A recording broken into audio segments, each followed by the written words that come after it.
Good morning, my name is Stéphanie Leclerc-Caffarel and I'm a new Buck Fellow in the Anthropology department. I just started in January and I'm also a research associate to the National Museum in Fiji. During my Buck Fellowship, I will use Smithsonian Ethnographic collection to shed light on the American presence in Fiji in the 19th century. The Fijian archipelago is located in the South Pacific Ocean, and the early presence of American citizens in Fiji is very little known, yet it seems it has had a great impact on the history of Fiji, including it becoming a part of the British colonial empire in 1874. To whom does this topic matter? Well, I think it matters to art historians, anthropologists, historians, and really in a globalized world today to anybody that could be interested in Fiji or in relations between Pacific Islands and Western countries, including the United States before World War II. Okay.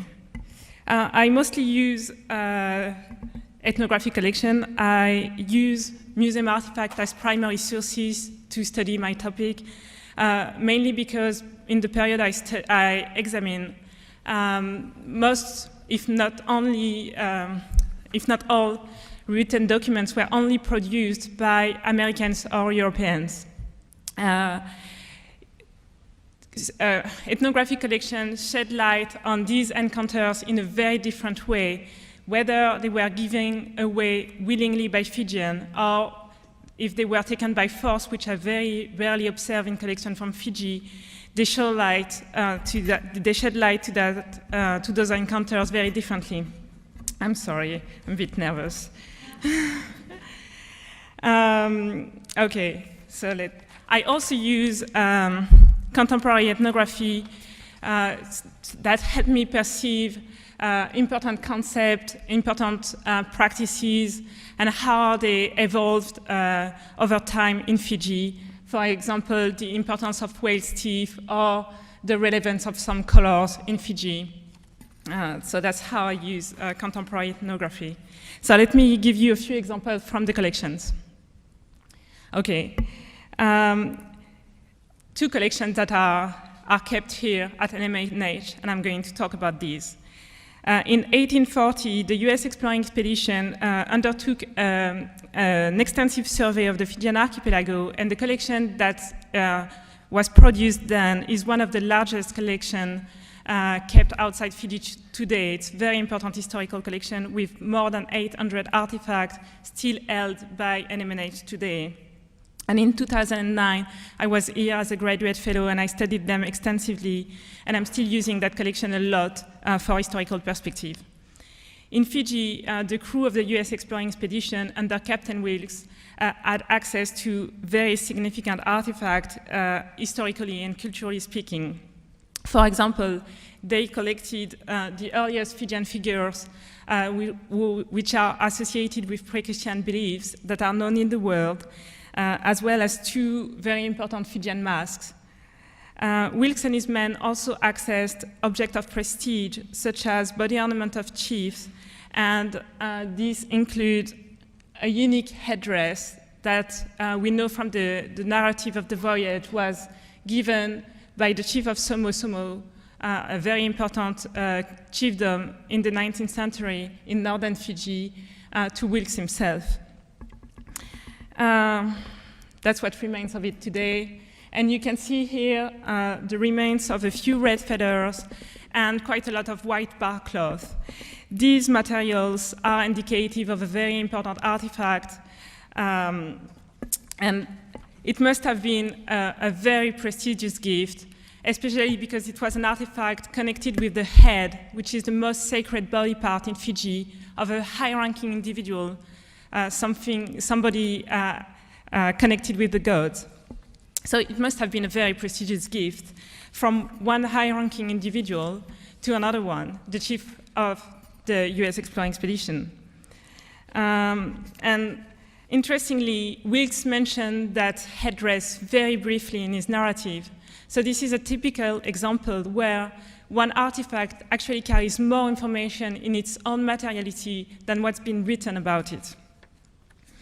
The US exploring expedition also the collection comprises also series of artifacts such as weapons and women's skirts that are indicative of a very systematic way of collecting things.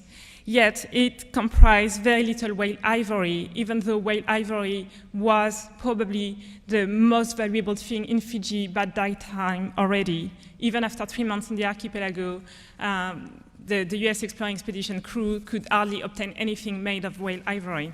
So that's a very interesting thing for me. The collection I'm focusing on now, more specifically, was made by a planter whose name was Isaac Mills Brower. And due to a specific turn of event, Brower became US consul in Fiji in 1860, and he remained so for almost 10 years. And that's probably how he ended up giving his collection to the Smithsonian in 1876.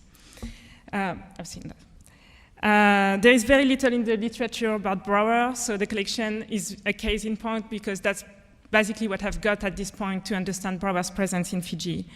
And Brower's collection is much smaller than the US exploring expeditions one, but it comprises very important artifacts too, such as this necklace, which is made with, as you can see, sperm whale teeth, white bar cloth, red cotton cloth, coconut sennit, very important materials. So a prestigious item again. And Brower's collection also comprises the only other headdress that I've seen from Fiji in a museum to date. And this is very close to, in the making, to the Smithsonian example from the US exploring expedition. So maybe Brower had exchange relations with that same chiefdom, the chiefdom of Somosomo. Thank you. Why Fiji? Why anthropology? Well, I grew up in the Pacific, and I just wanted to work there. And Fiji came along, and it was wonderful. Yeah. I have a question for Stéphanie. You were talking about how some of the artifacts you weren't sure whether they were taken, if they were freely given. Do you think there's any prospects of repatriation of some of these objects? Should that be done, and if so, where? Well, a Fijian colleague of mine is working on that, so she could answer the question. It's very interesting with Fiji is that I do not observe a lot of artifacts that have been taken by force, and it's an exception. There were violent interactions in Fiji, but they didn't produce any collections. Fijian people used to go away with their precious things. So, and repatriation has been a question mostly for human remains, and many have been refused.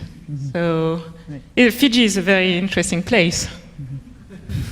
And this is changing as well, I think.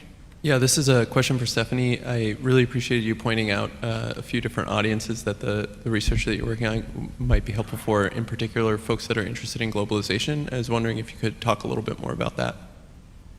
Globalization? Well, how your research sheds light on or is helpful or of interest to folks who are tracking globalization, interested in globalization in the modern world. Well, that's a huge question. I think this topic is really interesting because I'm looking at connections between Pacific Islands and Western countries.